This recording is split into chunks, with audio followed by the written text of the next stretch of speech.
గౌరవ సభ్యులు గౌరవ ఉత్తమ్ కుమార్ రెడ్డి గారు చాలా విషయాలు చెప్పే ప్రయత్నం చేసినారు. కొంచెం మీరు కూడా టైం ఇవ్వాలన్న రిక్వెస్ట్. అయితే ఎస్ఆర్ఎస్పి మీద అధ్యక్ష, అంటే ఇప్పుడు ఏమంటున్నారు, ఆయకట్టు తక్కువ వచ్చిందని ఆయకట్టు విషయంలో కూడా కాళేశ్వరం విషయంలో ఒక సత్యదూరమైన విషయం సభకు చెప్పే ప్రయత్నం చేస్తున్నారు. యాక్చువల్గా కాళేశ్వరం కింద ఇప్పటిదాకా వచ్చిన ఆయకట్టు అధ్యక్ష ఇప్పుడు 98,500, మీది మీ ప్రకారం, వాస్తవానికి ఇంతకంటే ఎక్కువ ఉంది, మీ ప్రకారము మీరు ఇచ్చిన ప్రజెంటేషన్లో నుంచే చెప్తున్నాను నేను.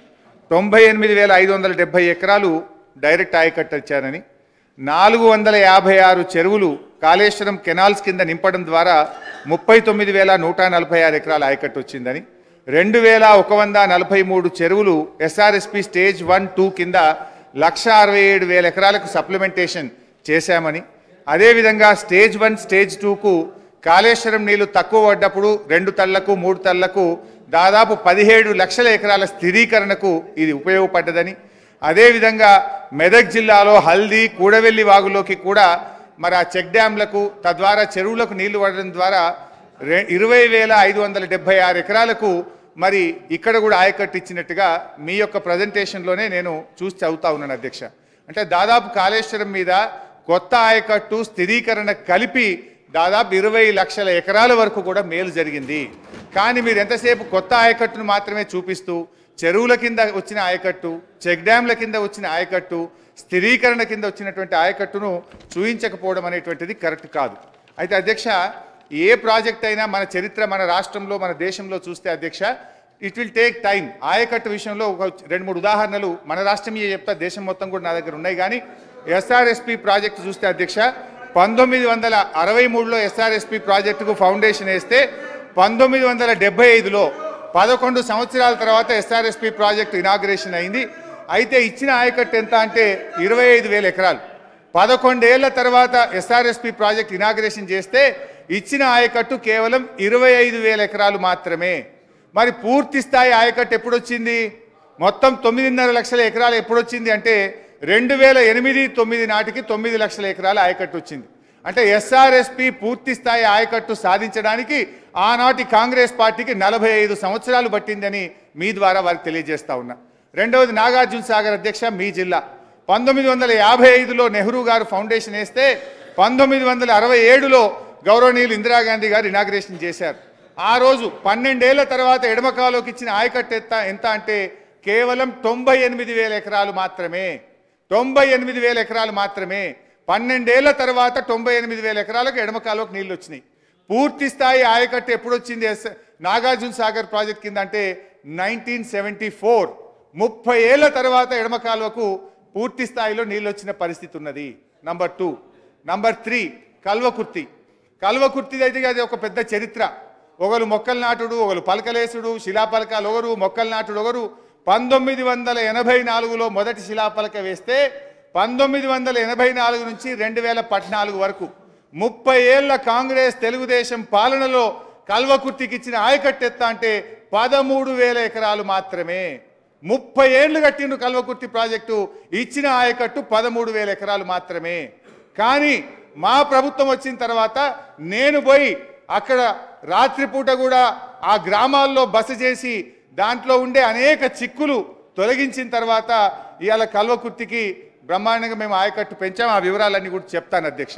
అదేవిధంగా దేవాదుల, తెలంగాణ ఉద్యమంలో వచ్చింది దేవాదుల. 2001లో దేవాదులకు అప్పటి ముఖ్యమంత్రి చంద్రబాబు నాయుడు గారు శంకుస్థాపన చేస్తే మీరు అధికారం కాంగ్రెస్ పార్టీ దిగిపోయే వరకు 2014 వరకు దేవాదుల ప్రాజెక్టులో ఇచ్చిన ఆయకట్టు ఎత్త అంటే 45,000 ఎకరాలు మాత్రమే. దీన్ని బట్టి ఏమర్థమైంది, ఎస్ఆర్ఎస్పిలో పూర్తి ఆయకట్టు ఇవ్వడానికి 45 ఏళ్ళు, నాగార్జున సాగర్లో పూర్తి ఆయకట్టుకి ఇవ్వడానికి 30 ఏళ్ళు, కల్వకుర్తిలో 30 ఏళ్ల తర్వాత ఇచ్చిన ఆయకట్టు 13,000 ఎకరాలు, దేవాదులలో 14 ఏళ్ల తర్వాత ఇచ్చిన ఆయకట్టు 45,000 ఎకరాలు. ఇది కాంగ్రెస్ పార్టీ గత పాలకుల చరిత్ర. కానీ మీరు ఇవాళ తప్పుదో పట్టించేటువంటి ప్రయత్నం చేస్తూ ఉన్నారు అధ్యక్ష. ఈరోజు కాగ్ రిపోర్ట్ మీద కూడా గౌరవ సభ్యులు మాట్లాడారు. నేను ఒక విషయం చెప్పాలనుకుంటా, కాగ్ నివేదికల మీద కాంగ్రెస్ పార్టీ చర్చ జరిగితే నిజంగా అది వాళ్ళకి సెల్ఫ్ గోల్. నేను ఒకరోజు వీలైతే మీరు సపరేట్ డిస్కషన్కు అవకాశం ఇవ్వండి, తప్పకుండా కాగ్ రిపోర్ట్స్ మీద కూడా మాట్లాడదాం. నేను ఎక్కువ డీటెయిల్స్కి పోను, షార్ట్గా చెప్తాను, ఎందుకంటే బట్టన్న మాట్లాడిండు, ఉత్తమన్న కూడా తన ప్రజెంటేషన్లో పెట్టింది కనుక I will explain about CAG. But detail discussion ఓ రోజు పెడితే ఆనాటి జలయజ్ఞం మీద ఏం చెప్పింది కాగుది ఏందనేది మొత్తం కూడా మాట్లాడదాం అధ్యక్ష. ఇవాళటి కాగ్ రిపోర్ట్ మీద కూడా మాట్లాడదాం అధ్యక్ష.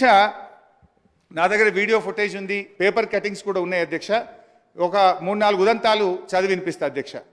చంద్రబాబు నాయుడు గారు అప్పుడు ముఖ్యమంత్రిగా ఉన్నప్పుడు ఒక కాగ్ రిపోర్ట్ వచ్చింది. చంద్రబాబు గారి అవినీతి మీద కాగ్ నివేదిక వస్తే ఆనాడు ప్రతిపక్ష నాయకులుగా ఉన్న వైఎస్ రాజశేఖర రెడ్డి గారు ఆ రోజు చంద్రబాబు రాజీనామా చేయాలని డిమాండ్ చేశారు. చంద్రబాబు నాయుడు గారు ఏమన్నారంటే కాగ్ నివేదిక అశాస్త్రీయము, ఆధునిక సాంకేతిక అంశాలపై కాగ్కు అవగాహన లేదు అని చంద్రబాబు నాయుడు గారు అన్నారు. రాజశేఖర రెడ్డి గారు ముఖ్యమంత్రి అయిన తర్వాత కాగ్ రిపోర్ట్ వచ్చింది.